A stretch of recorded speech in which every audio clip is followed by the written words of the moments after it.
अकलोली संघाने जर गोरसाई बीला इथं हरवलं तर प्रभाकरराव पाटील यांच्याकडनं तब्बल 3000 रुपयाचं रोख बक्षीस देऊन सन्मानित करण्यात येईल। आजच्या दिवशी अकलोलीकरांचं अनेक वर्षाचं स्वप्न खरं होतंय की घरच्या मैदानावर घरच्या प्रेक्षकासमोर गोरसई बी सारख्या एका बलाढ्य संघाबरोबर आपला संघ खेळतोय। बघूया यतीन पाटीलची खरी सत्व परीक्षा। पहिला चेंडू निर्धाव पडतोय कपिल केने, पहिला चेंडू निर्धाव। राऊंड आर्म ऍक्शन, फलंदाजांना गर्भगळीत करणारा, कन्फ्युज मध्ये गोंधळामध्ये टाकणारी त्याची गोलंदाजी लशित मलिंगा, रमेश रत्नायके, विवेक जाधव अशा प्रकारच्या गोलंदाजाची शैली। पुन्हा एकदा कपिल केने या षटकातला दुसरा चेंडू right arm over the wicket. पुन्हा एकदा चेंडू निर्धाव पडतोय। कहां से गेंद आई, कहां से निकल गई, देख रहे जांच रहे, देखने में जांचने में परखने में कहीं वक्त ना निकल जाए। यतीन पाता पाता दोन चेंडू निघून गेलेत भरकन। तिसरा चेंडू right arm over the wicket. यावेळेला पुन्हा एकदा आणि शेवटी ताथय्या ताथय्या हो, अक्षरशः नाचवलं यतीनला। यतीन पाटीलला ताथय्या ताथय्या करायला लावलं आणि तिसऱ्या चेंडूला त्यांनी मात्र स्वतः सांगितलं की अशी तत पप किंवा ताथय्या करण्यापेक्षा आपली विकेट फेकलेली बरी। 3 चेंडू नंतर पहिला आदरा बसतो। यतीन पाटील स्टंप आउटच्या रूपाने एसटीची होतोय। नवीन फलंदाज जातोय तो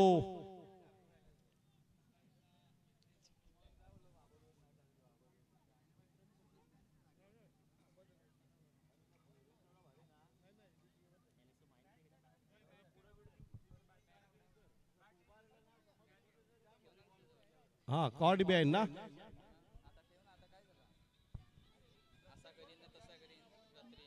मग बघा सर, एका साइडनं की गोरसे गाव आणि गोरसे टीम जेव्हा मैदानाच्या आतमध्ये तुमच्या गावात येते तरी तुमच्याकडनं खेळ होत नाहीये आणि मेन फलंदाज होता यतीन पाटील। मग 3 चेंडू अक्षरशः तुम्ही म्हणता त्याला नाचवलं गेलं, खेळवलं गेलं। प्रेशर प्रेशर मनोवैज्ञानिक दबाव, मानसिक दडपणाखाली यतीन पाटील थोडेसे अंडर प्रेशर झाले। षटकातला चौथा चेंडू right arm over the wicket. कहां से गेंद आई, कहां से निकल गए, बिल्कुल आयाराम गयाराम का सिलसिला जा रही है। जांच रहे, परख रहे, देख रहे, जांचने देखने में परखने में वक्त निकलता जा रहा है। देखते देखते इस ओवर की 4 गेंदें खत्म हो चुकी है और सबसे बड़ी मछली जाल में फंसा चुके हैं गोरसे वाले। षटकातला 5वा चेंडू right arm over the wicket. यावेळेला म्हटलं पॉइंटच्या दिशेने चेंडूला टोलवलं जातं, याच्या 2 धावा तर मला वाटतं मिळायलाच पाहिजेत। 1 बाद 2। 5व्या चेंडूवर 2 धावा निघाल्यात। षटकातला शेवटचा चेंडू आणि त्याही निघाल्यात मला वाटते साईच्या बॅटमधनं।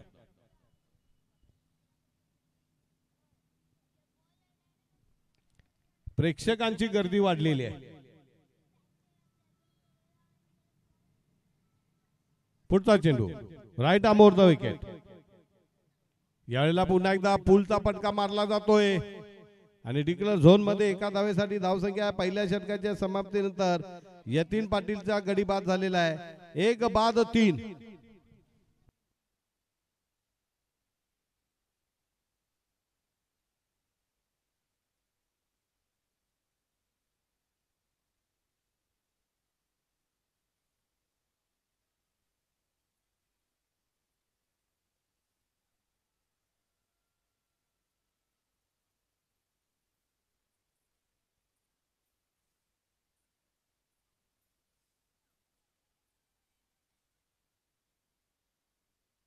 अमित राऊत यांची फरमाईश होती ही लावणी।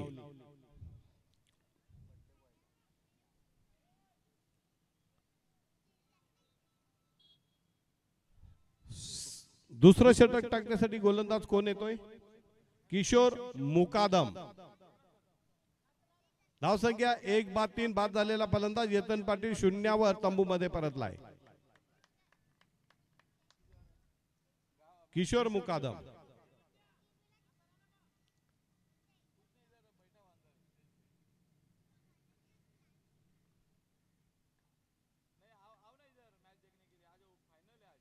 पहला चेंडू निर्धाव पड़तोय। देखते रह गए, ढूंढते रह गए, कहां से गेंद आई, कहां से निकल गई पता नहीं। पुन्हा एकदा किशोर या षटकारला दुसरा चेंडू, left arm round the wicket. यावेळेला मात्र चेंडूला उडवले, पकडो कॅच, जीतो मॅच. आणि गचाळ ढिसाळ असं क्षेत्ररक्षण पंकजला मिळतंय जीवदान. तिसरीही धाव मला वाटतं इथे मिळालाच पाहिजे,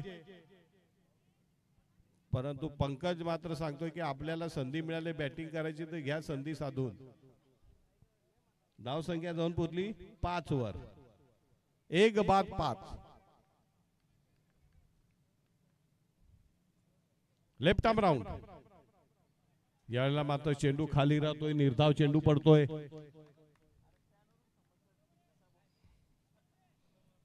जेव्हा फिरकी गोलंदाज किंवा स्विंग गोलंदाज किंवा कटर गोलंदाज असतो त्यावेळेला फुटवर्क असणं फार महत्वाचं आहे. Pre determined shot never success. Left arm round बघा,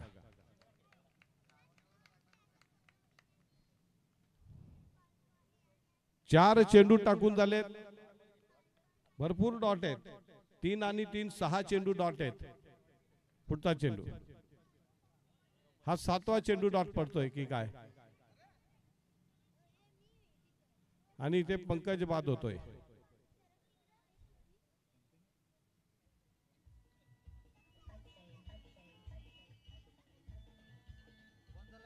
गब्बर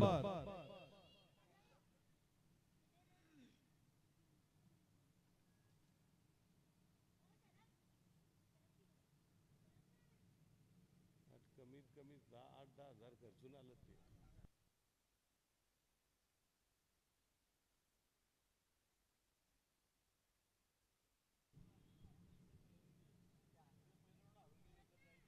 पुढचा चेंडू, लेफ्ट आर्म ओव्हर. पंचांच्या आत समांतर धाव अवांतर.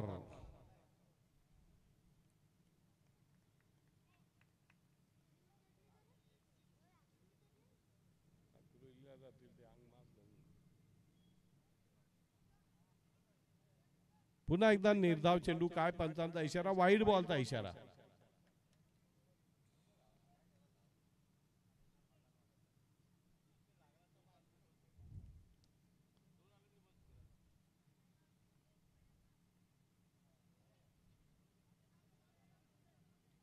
एक रन पडून काढली जाते. एका धावेने धाव संख्या 8 वर, आणि षटक संपल्याची उद्घोषणा. या 8 मध्ये पण जवळजवळ वाईड बॉलच्या 2 धावा आलेल्या आहेत. फक्त 9 धावांची गरज. 12 चेंडू आणि 9 धावा.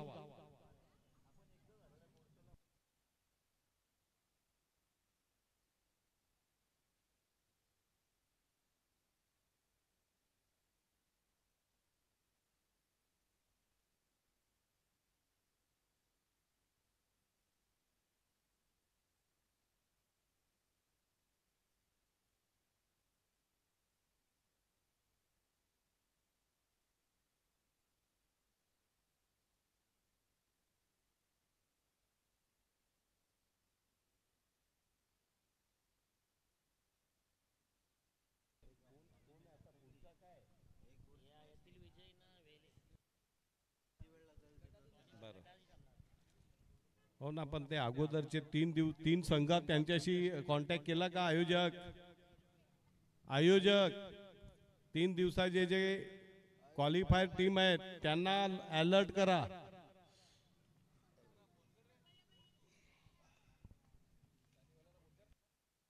चला, सलामीची जोडी मैदानामध्ये येते. मेघनाथ आणि त्याच्यासोबत सूरज केने असतील ना पोरांजवळ.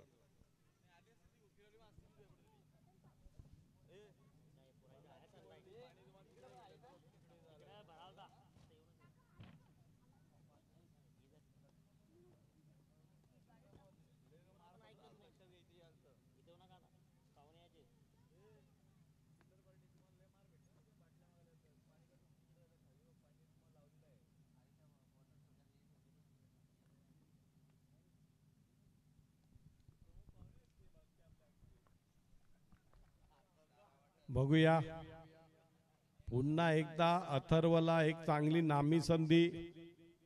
टेनिस विश्वामधला एक धडाकेबाज फलंदाज सूरज केनेला गोलंदाजी करण्याची संधी मिळते. नवा गोलंदाज right arm over the wicket. पहिला चेंडू डिक्लेअर झोन मध्ये जातो एका धावेसाठी.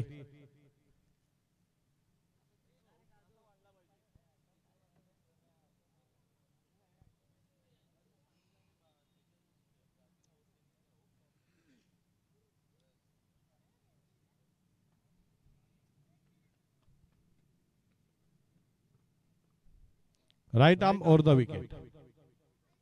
यावेळेला मात्र चांगलं क्षेत्ररक्षण सुरेख, परंतु गचाल थ्रो.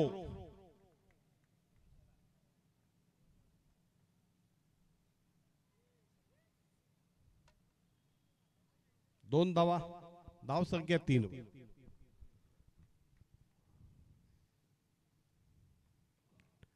पुन्हा एकदा अथर्व उर्फ Chinu right arm over the wicket पंचांच्या डावीकडनं.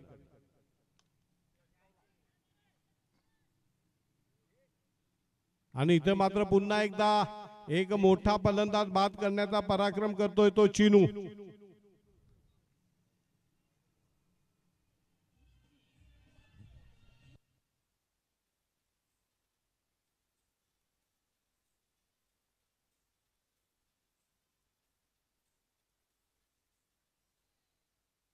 हिरामन पाटील यांचं आगमन झालेलं. त्यांना विनंती की सन्मानाने क्रीडा मंचकावर स्थानापन्न व्हायचं आहे. हिरामनजी पाटील अकलोली गावचे नागरिक यांना विनंती की सन्मानाने क्रीडा मंचकावर स्थानापन्न. आइए सर पधारिए, तशरीफ लाइए.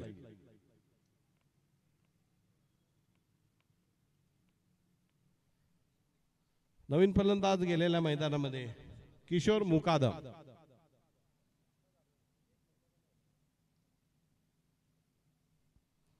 पुन्हा एकदा चिनू. या षटकातला चौथा चेंडू right arm over the wicket पंचांच्या डावीकडनं. वेगवान चेंडू, निर्धाव, सुरेख गोलंदाजी.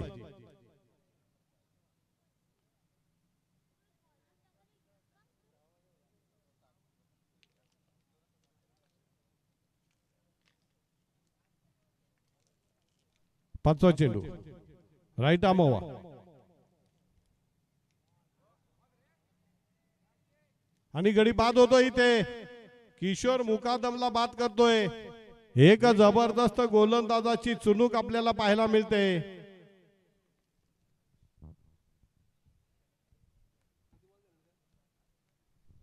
पाच चेंडू टाकून झाले, 3 धावा दिल्यात आणि 2 गडी बाद केलेले आहेत. जिंकण्यासाठी अजूनही 6 धावांची गरज आहे. 7 चेंडू आणि 6 धावा. बघा चिनूचा संघर्ष जारी आहे. मेघराज येतोय फलंदाजीसाठी.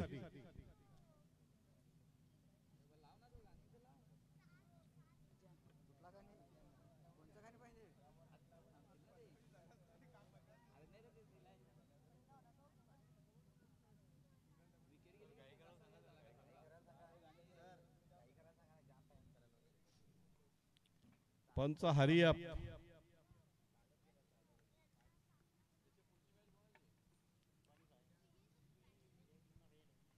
Right arm over.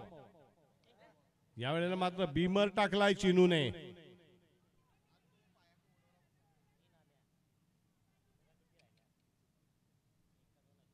No ball. एकंदरीत 3 धावा आणि पुढचा चेंडू फ्री. धावा झालेल्या 6. चिनूनी बॉडी लाईन टाकली, बॉडी शरीरवेदी. बीमर फ्री हिटचा चेंडू.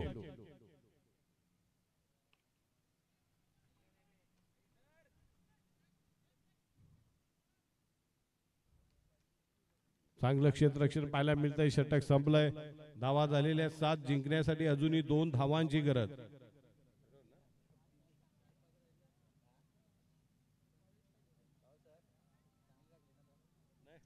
नो डाऊट चिनूची गोलंदाजी भन्नाट आहे. वेगवान मारा अतिशय चपकलपणे करतोय. म्हणजे त्याने स्वतःला सिद्ध केलेले आहे. टेनिस क्रिकेटचा अकलोलीचा नवा स्पीड स्टार. अकलोलीच्या तोपखान्यामधली नवी तोप अथर्व उर्फ चिनू. पुढचा चेंडू पॉइंटच्या दिशेने चेंडूला टोलवलं जाते. 1 रन पळून काढली जाते. धाव संख्या 8. जिंकण्यासाठी आता एका धावेची गरज. भुग्या सूरज किरण षटकार मारून विजय संपादन करतो की सिंगल डबल काढून धावा मिळवतोय। यानंतर लगेच विजय संघ आणि वेळोली यांच्यामध्ये आजच्या गटातली अंतिम लढत होईल।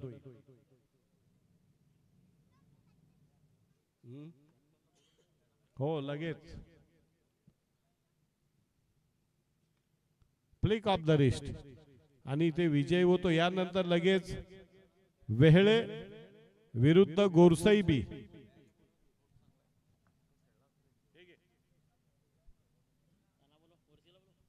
गोरसई लगेच नाणेफेक करायची आहे।